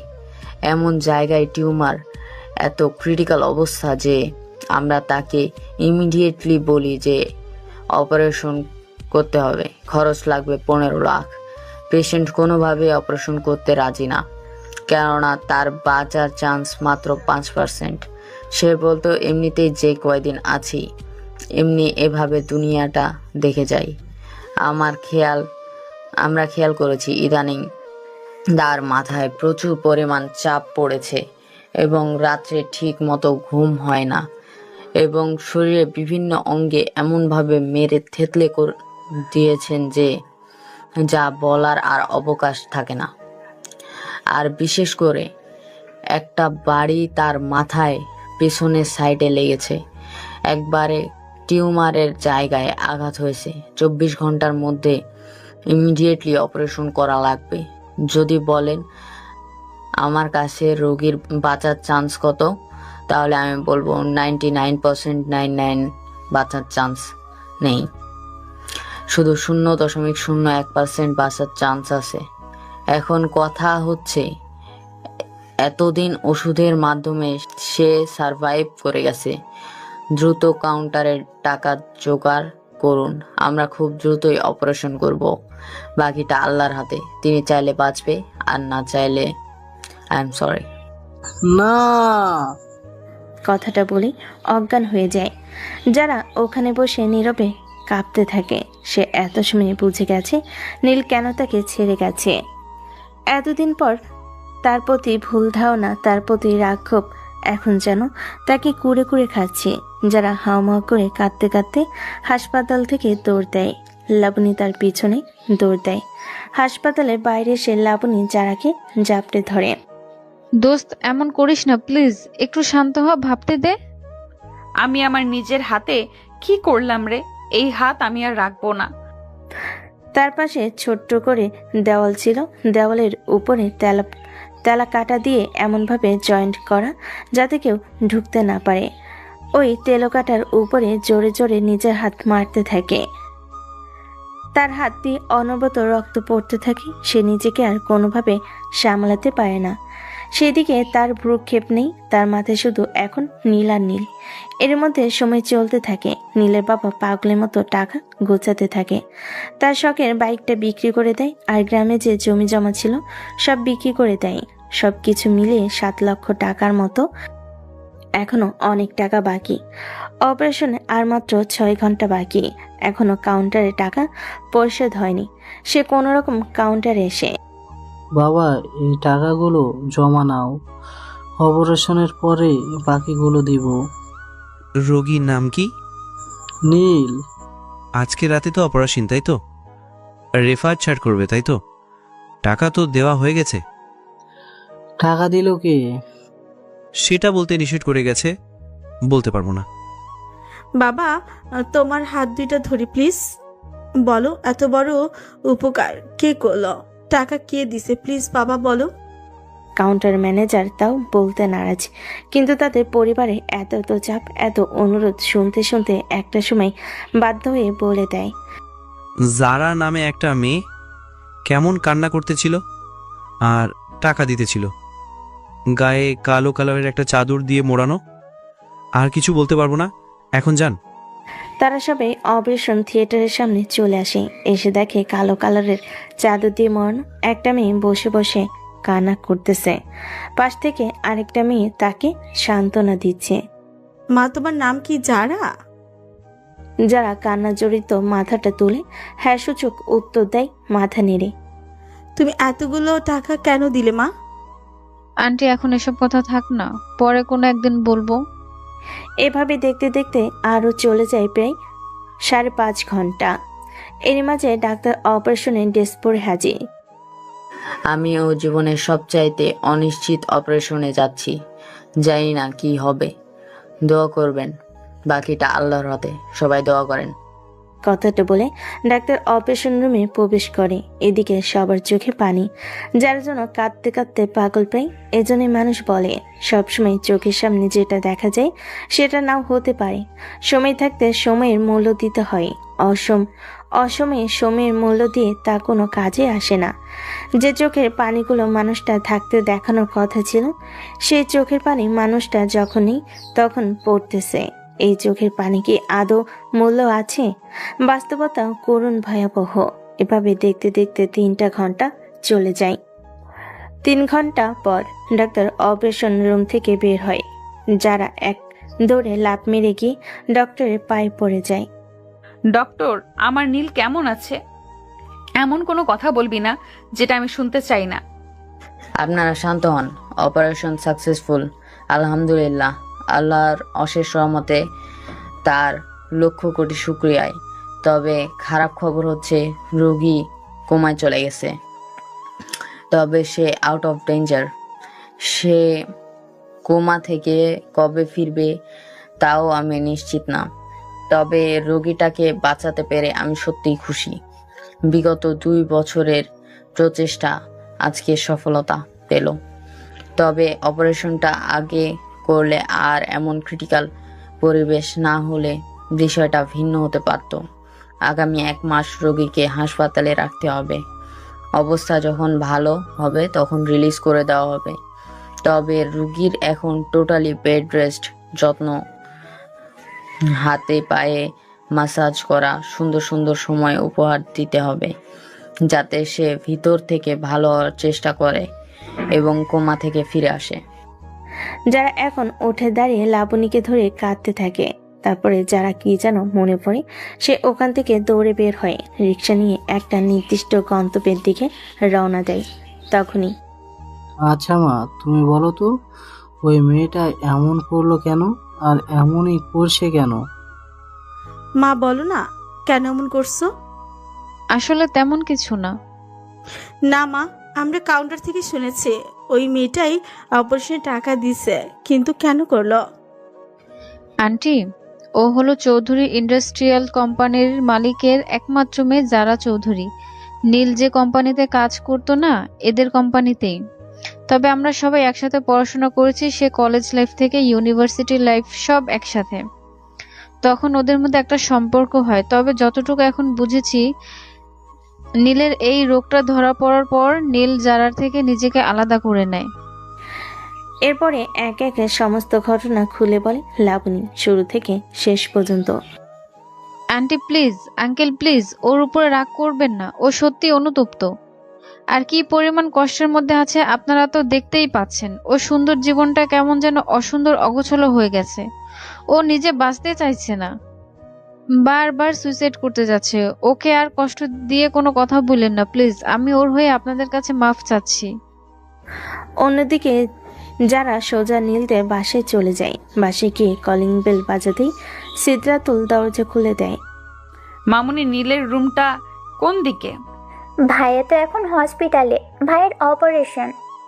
তোমার ভাইয়া ঠিক হয়ে গেছে, অপারেশন ভালো হয়েছে, কিছুদিনের মধ্যে বাড়িতে চলে আসবে। তোমার ভাইয়ের রুমটা দেখাও। আমি আপনাকে চিনি না, কেন রুম দেখাবো? আমি তোমার ভাইয়ের বন্ধু যারা। ও, তাহলে তুমি সেই যারা? আমি যখন ছোট ছিলাম ভাইয়া তোমার কথা আমাকে অনেক বলতো, কিন্তু মাঝে কি যেন হয়ে গেল, তখন আর তোমার কথা বলতো না। সিদ্ধাতুল যারাকে নিয়ে নীলের রুমে যায়। যারা তন্ন তন্ন করে একটা জিনিস খুঁজতে থাকে, পরিশেষে পেয়ে যায় ডায়েরিটি। তখন যারা নীল রিলেশনশিপে ছিল, তখন নীল প্রায় বলতো তার জীবনের সমস্ত অগোছালো স্বপ্নগুলো ডায়েরিতে লিখে রাখতো। তাই ডায়েরিটি খুলে পড়তে থাকে। প্রথম দিকে তাদের সম্পর্কে সকল রোমান্টিক কথাবার্তা, সুন্দর সুন্দর মুহূর্ত লেখা থাকলো 102 পাতার পর। জীবন কতটাই না রহস্যময়, করুণাময়। আমরা যখন যা চাই তা কখনো পাই না, আর যখন যা চাই না তা পেয়ে যাই। ইস, তোমাকে নিয়ে যদি আমি ছোট্ট একটা সংসার করতে পারতাম কতই ভালো হতো। তোমাকে রানীর মতো রাখতাম, আর আমি হতাম আমার ছোট্ট রাজ্যের একমাত্র রাজা। আমাদের ভবিষ্যতে একটা ছোট্ট রাজকন্যা আসতো, আমাদের ছোট্ট সুন্দর সংসার হতো। কিন্তু আমি যে বক্ষব্যাধিতে আক্রান্ত, আমি জানি এখান থেকে ফিরে আসা আমার পক্ষে সম্ভব না। আমি যদি এই কথা তোমাকে বলি তুমি কষ্ট পাবে, নিজের ক্ষতি করার চেষ্টা করবে, তা আমি জানি। আমি না হয় তোমার থেকে খারাপ হয়ে তোমার থেকে সরে যাই। আমি না হয় কিছুদিন পরে উপর থেকে তোমার সাজানো শোকের সংসার তোমার স্বামীর সাথে দেখব। আমার অপূর্ণতার স্বাদের মেয়ে তুমি অন্য কারোর সাথে তৈরি করবে, তা আমি দেখব। সব কিছু নিজের না হয়েও অন্য জিনিসের তৃপ্তি পেতে হয়, সেই তৃপ্তিটাই আমি না হয়ে পাই। আমি যদি লিখতে থাকি তবে লেখার পাতা শেষ হয়ে যাবে, তবে ব্যথাগুলো শেষ হবে না। ডায়েরিটি বন্ধ করে হু হু করে কাঁদতে থাকে যারা। সে যা আন্দাজ করেছিল সেটাই সত্যি। তার মানে যারাকে ভালো রাখতে যার থেকে দূরে চলে গিয়েছিল নীল। তারপর এভাবে দেখতে দেখতে একটা মাস চলে যায়। এই একটা মাসে যারা প্রত্যেকটা দিন হাসপাতালে থেকে নীলকে নিজে হাতে দেখাশোনা করেছে নীলের মায়ের সাথে। নীলের পরিবার বারবার তাদের বাড়িতে ফিরিয়ে নিতে গেলেও কখনো যারা যায়নি। নীল এখন হুইল চেয়ারে বসে চলাফেরা করে। সে শরীরের কোনো অঙ্গ প্রত্যঙ্গ নাড়াতে পারে না, চোখ দিয়ে দেখতে পায় আর কান দিয়ে শুধু শুনতে পায়। নীল যখন বাড়িতে চলে যায়, যারা তখন নিজের বাড়িতে যায়। যারা নীলকে বিয়ে করার জন্য তার বাবা মায়ের কাছে অনুমতি চায়, কিন্তু সাধারণভাবেই এমন ছেলের কাছে তাদের মেয়েকে বিয়ে দিতে অসম্মতি জানায়। কিন্তু যারা বারবার নিজেকে ক্ষতি করার চেষ্টা করে, ফলশ্রুতিতে তারা বাধ্য হয়ে নীলের সাথে যারা বিয়ে দেয়। যারা নীলের দেখাশোনা করতে থাকে, সুন্দর করে হাতে তেল মালিশ করা, পায়ে তেল মালিশ করা, ওষুধ খাওয়ানো, সমস্ত দায়িত্ব নিজের হাতে করতে থাকে। এভাবে দেখতে দেখতে 6টা মাস চলে যায়। ভাবি, ভাইয়ের ওষুধ খাওয়ায় আসছি গো, রান্না করতে হবে। আম্মু কই? মা, আমি রান্নাটা তো করে ফেলেছি, তুমি ওর হাতে পায়ে তেল মালিশ করে দাও। তারপর আমি তেলের বাটিটা নিয়ে উপরে চলে যাই। কি গো আমার মহারাজ, তেল মালিশ করব কোথায় কোথায়? কবে তুমি উঠে দাঁড়াবে আর আমাকে টুইন বেবি দিবে বলো বলো? নীল অপলকভাবে যারার দিকে তাকিয়ে আছে। এভাবে তাকিয়ে থাকলে হবে? উঠতে হবে না সোনা? এইভাবে তাদের শখের সংসার চলতে থাকে। দেখতে দেখতে 7টা বছর চলে যায়, আজও নীল উঠে দাঁড়াতে পারেনি। একদিন নীলকে পিছনে হুইল চেয়ারে বসিয়ে রেখে যারা মাগরিবের নামাজ পড়ছিল, নামাজ পড়া শেষ করে উঠে দাঁড়িয়ে পেছন ফিরে তাকাতেই সে যা দেখে তার চোখ যেন আটকে ওঠে। নীল বলেই আমার উপরে ঝাপটে পড়ি, ওর বুকে মাথা রেখে কান্না করে দেই হু হু করে। আসলে যারা যখন পিছনে ফিরছিল তখনই নীল আস্তে আস্তে হুইল চেয়ার থেকে উঠে দাঁড়ায়। উঠে দাঁড়াতেই বাকিটুকু আপনারা তো জানেনি। কি ব্যাপার, কান্না করো কেন? এই 6টা বছরে মনে হয় 6 লক্ষ বারের উপরে আমার কাছ থেকে টুইন বেবি চাইছো।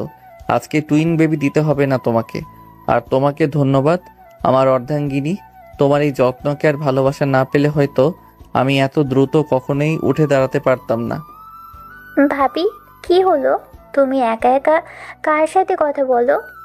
ভাইয়া, মা, আপু, দেখো ভাইয়া উঠে দাঁড়িয়েছে। কথাটা শুনে সবাই দৌড়ে আসে, এসে দেখে সত্যি নীল উঠে দাঁড়িয়েছে। আস্তে আস্তে গুটি গুটি পায়ে হেঁটে এসে নীলের আব্বা মুখে সালাম করে নিল আর বলতে থাকে, বাবা মা, এই দেখো আমি সুস্থ হয়ে গেছি। তোমাদের দোয়া বিফলে যায়নি। ধন্যবাদ মহান করুণাময় আল্লাহকে, যিনি আমাকে সুস্থ করলেন। এভাবে খুশি আনন্দ উৎসবে কিছুটা সময় চলে যায়। এরপর যে যার রুমে চলে যায় আর নীল আর যারা তাদের রুমে। কি ব্যাপার দুষ্টু রাজা, এইভাবে ভিলেন মার্কা তাকাচ্ছ কেন? আমার বিয়ে করে রেজিস্ট্রি করা দলিল করা দুষ্টু বউয়ের দিকে তাকাবো না তো কার দিকে তাকাবো? টুইন বেবি দিতে চাও নাকি? তা তো দিবই, কিন্তু তার আগে যে তোমাকে খাবো। লবণ আনছো তো? লবণ ছাড়া স্বাদ পাবে না। মিষ্টিতে কখনো লবণ লাগে না, মিষ্টি সবসময় মিষ্টি। তো আজকের মতো এখানেই পর্দাটা টাঙিয়ে দেই।